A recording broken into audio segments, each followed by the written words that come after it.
The Whispers from Eternity that Molly read had a phrase in it which was actually very interesting to me because it answered a kind of question that I'd never actually been able to solve. The tradition is that a great master casts no shadow, and that's how they speak of it. In fact, Swami Kriyananda said he once asked Master whether Sri Yukteswar cast a shadow. And Swamiji says that Master answered him rather impatiently, "I never noticed," like that. Like, don't waste your time on trivial thoughts. But for Swamiji, it was an interesting question. Did he cast a shadow, and did Yogananda cast a shadow? And you can see some pictures where he does.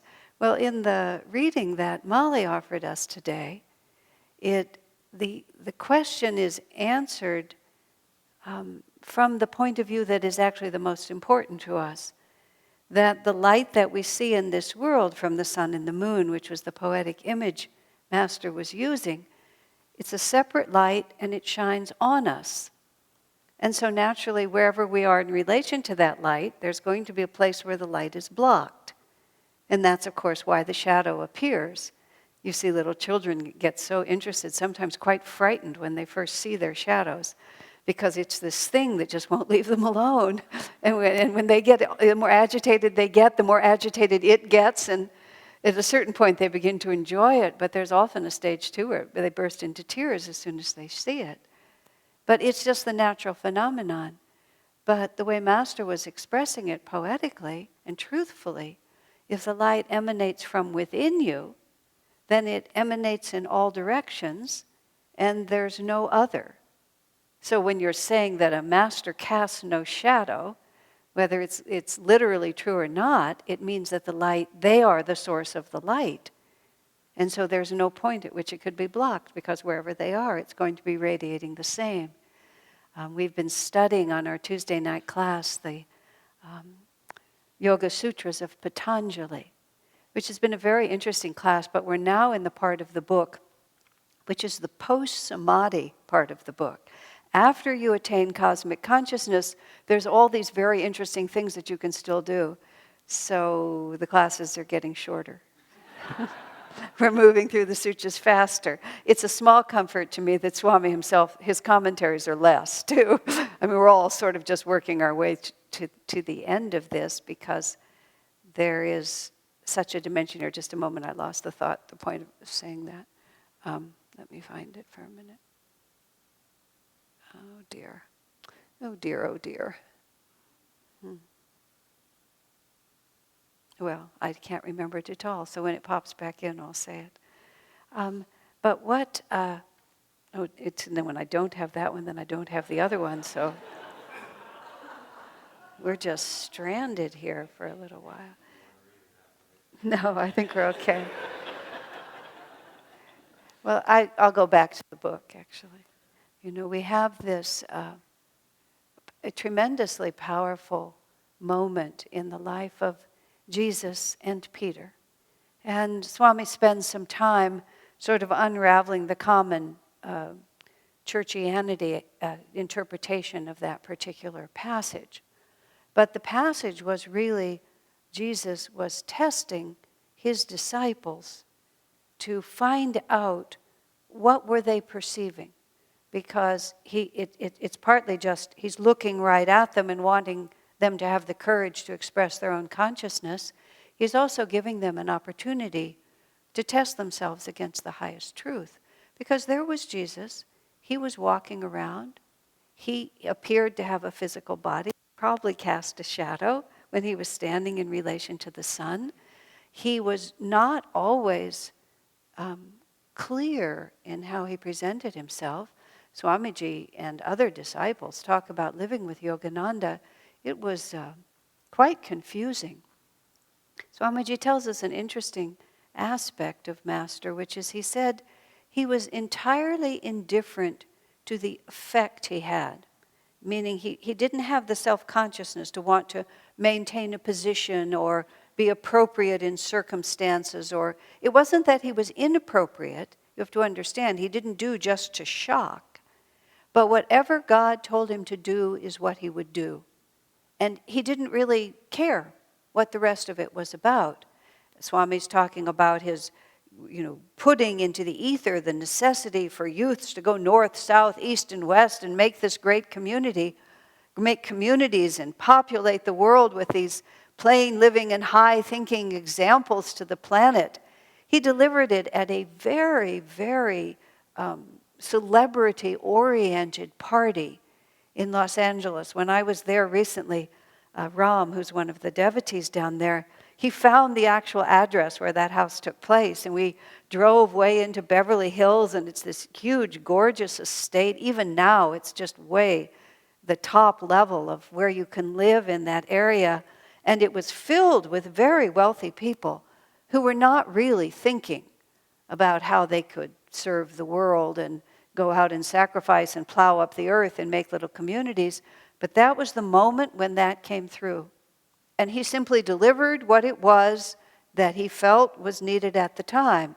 Swami tells other examples of Master during the Depression, speaking to a very wealthy group of people. There's one it's just chilling almost when you think about it. He was with a very wealthy group of people in a banquet during the Depression era. And because he was a well-known speaker, the host really wanted him to speak. And Master said, "You don't really want me to speak. It's better if I don't." "Oh, yes, you're the guest of honor." "No, actually, maybe I think I'll just pass tonight." But she insisted. And then he stood up and he excoriated these people. He said, "You're supposed to be the leaders of society." And this is what he said: "All you do is get drunk and chase each other's wives." I mean, really. But it was true. And he said, "You just live selfishly. You're living off of other people's suffering, and God is not pleased." Who has the nerve? But it wasn't his own nerve. It was that in every situation he was seeing a completely different reality. We're always just moving in the superficial part. Toward the end of Swamiji's life, at certain times, especially in his relationship with Self-Realization Fellowship, which had always been since 1962, a state of what he called one-sided divorce. They divorced him, but he never divorced them, even though he had to live outside. But he still felt this divine responsibility for the direction of Master's work. And at the end of his life, when everybody wanted him to just put the subject down, he was writing the fiercest, most frank books that he had ever written on the subject. And when given the opportunity, he would speak strongly. Right after Dayamata died, who was the president, he declared, "They should make me president. No one is more qualified than I." I don't know how to describe. It would be like suggesting that President Bush take over Iraq. I mean, it was just like way out there, completely, absolutely insane. And everybody's trying to say to Swamiji as if he didn't know, "Excuse me, sir, this is a nutty idea. Can you see that this is a nutty idea?" No, he couldn't see that it was a nutty idea. It was that the point needed to be made, that this is the right thing, and this needs to be straightened out. Completely indifferent to his effect. Because he was seeing with the eyes of the Spirit. And he was seeing a generational reality. He was seeing a direction that simply needed to be corrected. And who could correct it but him? Now, we can't act like that unless we're certain. You see, that's what's required. And that's what Jesus was training in his disciples in simpler ways. Who do you think I am? And it's a very good question, because then the disciples have to really ask themselves, who do I think he is? Do I like him because he's magnetic, because he's fun, he's funny? They don't put that in the Bible, but he must have been. All masters are joyful. Otherwise, why would you hang out with him? As Swamiji said, the picture of Jesus hanging around weeping for your sins. I mean, who would want to be with him? "Oh, can I just come over there and sit there while you cry?" He had to be a man of joy and of great courage. And what he had to be offering was exciting to the people and elevating to their consciousness and light-filled. But then he had to stop and ask them, "Who do you think I am?" You see, which is another way of asking, why are you following me? What is it that is attracting you here? And it's a very good question for all of us to ask ourselves all the time. Why am I doing what I'm doing? And it's a very good preparation against the day when circumstances change. I was thinking recently, it's one thing to be happy when everything goes your way, when you have the conditions in your life that you want, and you seem to have the willpower to make things happen, and everything is just so, and then you declare yourself a happy person. But what happens if? St. Francis had a conversation with his friend Brother Leo. What is the nature of true joy? And then Francis, they're walking through the snow in their bare feet trying to get back to their monastery, or their sandals, whatever they actually wore. But it was pretty rigorous. It was snowing. They were seeking their monastery. What is true joy? And Francis eventually leads his companion, Brother Leo, that if in this blizzardy weather we arrive at the door of our monastery and we knock on the door, and our brother monks say, "Who are you? You can't come in." And if they throw us back out into the snow and then heap abuse upon our heads, now that's perfect joy. And of course, if we can maintain our relationship and our understanding, if we can look at all circumstances, and in those circumstances always see what's behind it. Is this easy? Oh, absolutely not. I mean, is this even possible? Well, it's a state of perfect realization. That's what it is. But it is the solution to whatever happens to us. We have to start with this simple premise, which is a very annoying premise, I myself admit it, which is that all karma is always fair. I really don't like it, and I've spent a lot of time trying to see if there's a loophole. I haven't so far found one, and I haven't found any spiritual authority to support me, that sometimes they make a mistake. No, they don't. Your magnetism, the vrittis in your chakras, the whirlpools of other past experiences, they're sending out a radio signal, and you're getting the results of that. I mean, it's a mechanical process. It is true that the Guru will insert himself sometimes between you and your destiny, but that's a bonus. I also think sometimes the Guru heaps a little bit more on you because he thinks that the weights you're lifting are too light and you're getting too comfy there. So he puts a little more on you, which means that everything that happens to you for a good reason. Swamiji said, when you understand your tests in the right way, you realize they aren't tests at all. They're given to you, he says, for an entirely different purpose. And that purpose is simply, among other things, just to expose what your limitations are so that you can put out the energy to overcome them. I mean, how many of us are diligently trying to purge ourselves of our remaining vrittis until those vrittis catch fire and something happens, or even we don't even know they're there. I had a very tempestuous relationship with a very dear friend. It was just always, we were always hurting each other's feelings. We were really, really good at upsetting each other. And then circumstances divided us, and absence makes the heart grow fonder, right? And so the opportunity came for me to again be in close proximity to this person, and I just cheerfully and bravely, like an idiot, just went in to do that. And in about 30 minutes, it was all over again. But for me, it was, it's like, does karma never end? Do I never learn anything? I was so depressed, really depressed. The tears running down my face, and I was lamenting to Swamiji, never ends. He just, buck up, girl, kind of energy. His response was, well, you thought you were free and you weren't. So you weren't putting out any energy to get any better. He said, now you know. And that's really what a test is. A test just says, look, you have a weakness, don't you? If we're doing anything, all of you people who work in the computers all the time and program things, and you send your, whatever you call them, your babies out, and you try to get people to poke holes in them. You see what's not working because you can't really present it as being finished until you know what's not working, can you? And as an engineer, you're happy about that. Oh, look, and one of my friends in Los Angeles, she's really, really smart that way. And so all her engineer friends send the first trial because she's really good at finding the holes.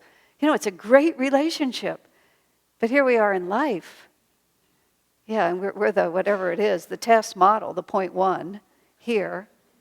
And then we discover that a whole lot of the program doesn't work. And we're so unhappy. But really, it's if we think of it differently.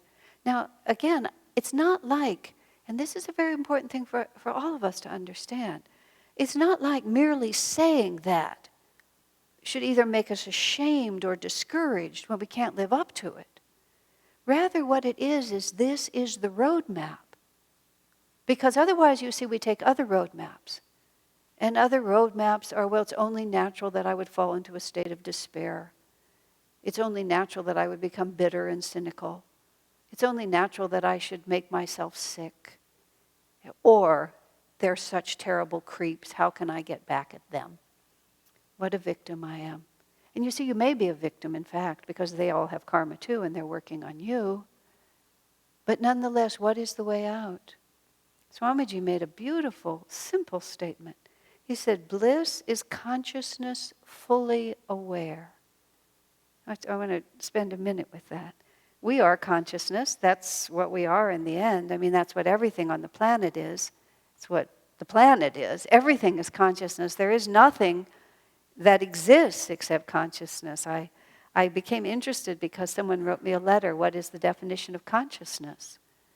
And we use the word to mean attitudes, feelings, sort of how we're going through life. But the actual word, when I really tried to think about it, so I wrote Swami's secretary, Lakshman, who is the keeper of all knowledge, because he has very good skills with computers and he can search everything.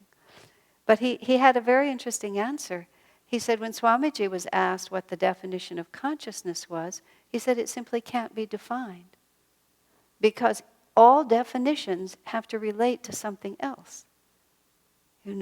What is a giant? Well, he's a bigger person, right? But that means you have to know what a person is, and you have to have a relatively other person in order to be able to tell what a giant is. What's a lemon? It's smaller than an orange and more sour. But there's nothing you can compare consciousness to, because it just simply is. There's the Satchitananda, ever existing, ever conscious, ever new bliss. That's the foundation reality. Everything goes back into that, and then there's only a singularity. So when consciousness becomes fully aware, which is to say when we become fully aware, we realize that it's bliss. A tiny bubble of laughter. I have become the sea of mirth itself. The myself in everything enters the great myself. From joy I came, for joy I live. All these beautiful phrases of Master. That's all that we are. Which means whenever we're not in bliss, it means that we're missing something.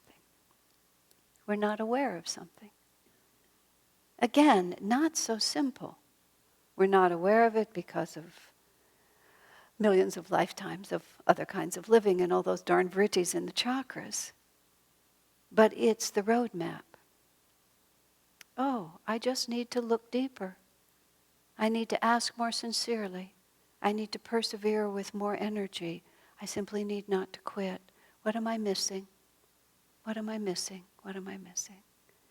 Years ago when I was earlier on the path and I was having a great deal of trouble in one circumstance trying to know God's will. And I just became very distraught. How do you know God's will? Swami just said, it's easy to know God's will. I thought, wow. My first thought is I'm admiring him so much. But the second thought, I thought, it's very hard for me to know. It was a very simple answer I came to, because I don't want to know. Because I have my ideas. I'm casting my shadow. I think the light's emanating from out there, and the light has shifted, and now I'm in shadow, and I want the light to move. And when I finally came onto the path of self-realization, actually when I really got the idea that it was all consciousness, oh, my goodness, it's all consciousness. So that means that whatever comes, ultimately, my response to it is completely under my control. Now talk about power. Really, think about it. Think about that power. And we fear so many things. Swami also says, I asked him, how can you tell when a karma is over when you're not afraid of it anymore? When it can't conjure any fear in you? No, that's a long list. My list is long, of the many things that we fear. But also whenever we are not in that state of perfect happiness, what to speak of divine bliss, always something is pushing against us, unfinished karma. And if we go into it, it's always something that we're afraid of, isn't it? We're just afraid. We're afraid of the sadness we're going to have to experience. We're afraid of the change of circumstance, the energy requirement, embarrassment, shame. There's a whole lot of them. And it's not like you snap your fingers. I look down because I'm sort of thinking down my spine. It's like you sort of think they're in your tummy or something like, where does all this come from? Think of how many lifetimes we've had, how many times the vrittis have whirled, how many times we've grabbed, maybe held, maybe dropped, who knows? But the only answer is this way. The only answer is what Jesus said to Peter, who do you think I am? Who do I think I am? Who do I think this world is? And what level am I answering those questions from? And this is the project. This is not, this isn't the answer. This is not the card I'm writing out. Here's your free pass. Just go around, don't pass go, get an extra $100. It's not like that at all. It's the roadmap. It's the roadmap for the journey. In my own life, and I pray also in yours, there was an infinite difference between wandering in this world without having any idea how I got here or where I was going, and then just holding in my hands the map. Traversing some distance on that map was yet another bonus. But the first moment was just to get it. And with Jesus and Peter, to go back there for a moment, when Jesus understood that Peter understood, that something had shifted sufficiently in Peter that when he looked at Jesus, he knew what he was looking at. His human limitations, his reason, his fears, his anxiety. We have so many reasons why we don't want to recognize. I remember a woman, Swamiji had given her a manuscript of his because she had some expertise in the field he was writing about. And she kept calling me with the pettiest kind of objections. And it was just an insane conversation. It went on for a couple of nights. Finally, I said, "What are we talking about?" And then she blurted out, because I startled her, "Well, if he's not wrong," she said, "I'm going to have to listen to him." Because she kept just tearing the manuscript apart. I know more than he does. If he's not wrong, I'm going to have to listen to him. And she didn't mean just in that one area of life. But you see how much we have to overcome? If I am really in the presence of Christ, if I really have a God-realized master, if I'm really living in a community and in a Sangha and in a temple in which God is acting and speaking to me even through all the people around me, do I have the courage to actually say yes to that? So it's not about Jesus. Jesus knew who he was. Peter, have you overcome yourself enough to be able to see who I am? And when Peter said yes, then Jesus said, then now we can build. From this moment of receptivity and courage, divine consciousness can grow. So, for ourselves, where are we? Why are we here? What do we really know? And the more we give that, with all that it implies, because then many of our little comforts may have to be changed by the light. Are we willing?